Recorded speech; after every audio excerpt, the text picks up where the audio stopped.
FY25 यानी current financial year के लिए आपके पोर्टफोलियो में क्या शामिल करना चाहिए।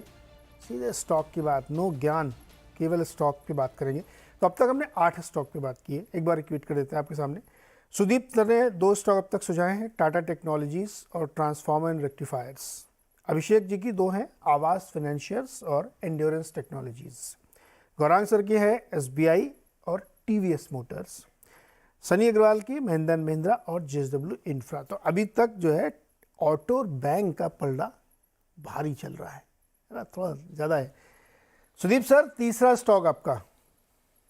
जी, मैंने तीसरा स्टॉक जो चुना है वो मार्केट का एक बहुत ही पसंदीदा शेयर हमेशा से रहा है। और उसमें तो मैं 1 घंटा मैं बात कर सकता हूँ उस स्टॉक पे। और मैं यहाँ पे 2-4 पॉइंट ही मेंशन करूंगा। मैं तो रिलायंस बात करिए इंडस्ट्रीज की मैं कम से जिक्र कम। रिलायंस इंडस्ट्रीज का मैं जिक्र कर रहा हूँ, आप समझ गए होंगे। जी जी जी। आप भी तो सारा आधा दिन बात कर सकते हैं इस पे।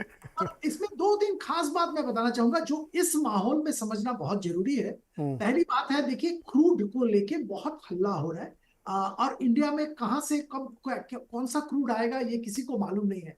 कभी रशिया से आ रहा है, कभी गल्फ से ज्यादा आ रहा है। और इन सारे क्रूड्स के क्वालिटीज डिफरेंट होते हैं।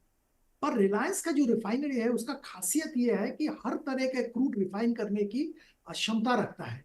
और ये एक बहुत बड़ी बात है जो इनको मार्जिन इंप्रूव करने में हमेशा से सहायता करते आ रहा है। और हम लोग ये मानते हैं कि आने वाले दिनों में भी ये जो इनके रिफाइनरी का ये जो स्ट्रेट है, ये जो चरित्र है, इसके जरिए इनका GRM और बाकी सारे जो वेस्टेज कम होना, बाकी सारे जो एफिशिएंसीज है वो कैप्चर होगा इसके जरिए। ये पहला पॉइंट हमारा रिफाइनरी ट्रेडिशनल बिजनेस के लिए है।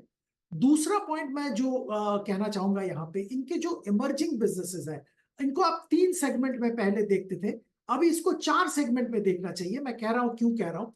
पहला सेगमेंट हम लोग हमेशा बात करते थे जो कि टेलीकॉम, और वहां पे जियो एक लीडिंग प्लेयर बन गया है। और सिर्फ एक ही छोड़ा इशू जो इस इंडस्ट्री में बात होता है कि आरपू नहीं बढ़ रहा है। अब देखिए भारती एयरटेल की अगर बात करें और सुनील मित्तल जी की कमेंट्स देखें तो वो तो बार बार बोल रहे हैं कि आरपू 200 रुपया पर महीना होना चाहिए, और वो होगा भी, ये इनका दावा है। तो अगर यही आरपू जियो में भी आ जाता है तो इनका बैलेंस शीट और प्रॉफिटेबिलिटी का कैरेक्टर कंप्लीटली चेंज हो जाता है। ये रहा टेलीकॉम बिजनेस। तीसरा बिजनेस जो अलग बात हम करना चाहिए जो कि रिटेल बिजनेस।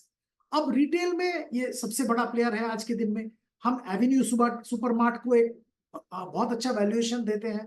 हम ट्रेंट को एक बहुत ही अच्छा वैल्यूएशन दे रहे हैं। और रिलायंस रिटेल की अगर बात करें यहाँ पे, तो ये सारे कंपनीज जो हम बात कर रहे हैं उससे कई गुना बड़ा, कई ज्यादा प्रोडक्ट, कई ज्यादा वेरिएंट वाला एक ऑर्गेनाइजेशन SBU रिलायंस के अंदर बैठा हुआ है, जो रिलायंस रिटेल।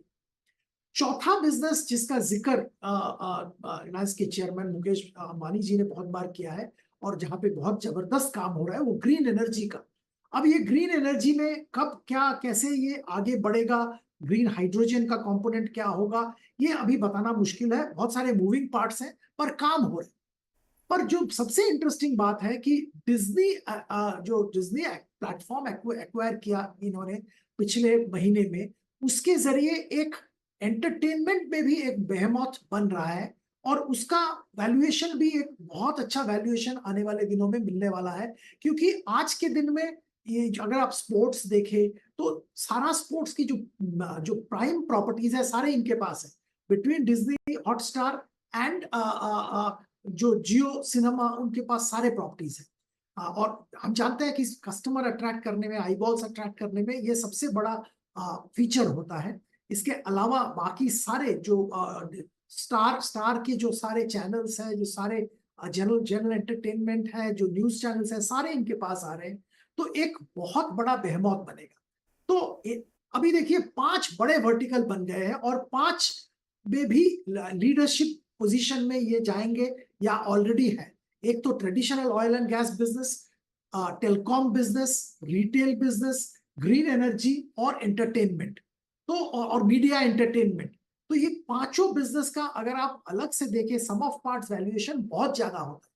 तो हम लोग यहाँ पे निवेशक को यही सलाह दे रहे हैं कि यहाँ पे आप लंबी अवधि का सोच के निवेश करिए।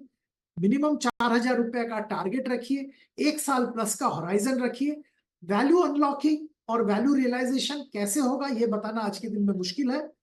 कोई अलग से आईपीओ आएगा, अलग से कुछ स्ट्रक्चर बनेगा, ये बताना मुश्किल है, पर वैल्यू अनलॉकिंग या वैल्यू रियलाइजेशन जरूर होगा।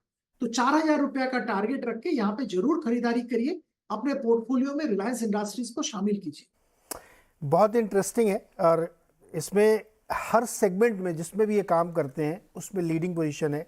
ऑयल एंड गैस का भी अगर ब्रेकडाउन करें तो उसमें पेट्रोकेमिकल एक अपने आप में लीडिंग है, ऑयल एंड गैस अपने आप में लीडिंग है और ग्रीन एनर्जी तो अलग पूरा बन ही रहा है। तो 4 5 6 बिजनेस हैं और वैल्यू लॉकिंग की बात खुद एजीएम में बोली जा चुकी है। कब होगा कैसे होगा ये हमें भी नहीं पता, टाइम के हिसाब से पता चलेगा। अच्छा, जो कुछ भी मैं बोल रहा हूँ इसको बायस्ड व्यू मान के चलिए आप, क्योंकि जो चैनल आप देख रहे हैं और ये जो रिलायंस है दोनों के प्रमोटर सेम है।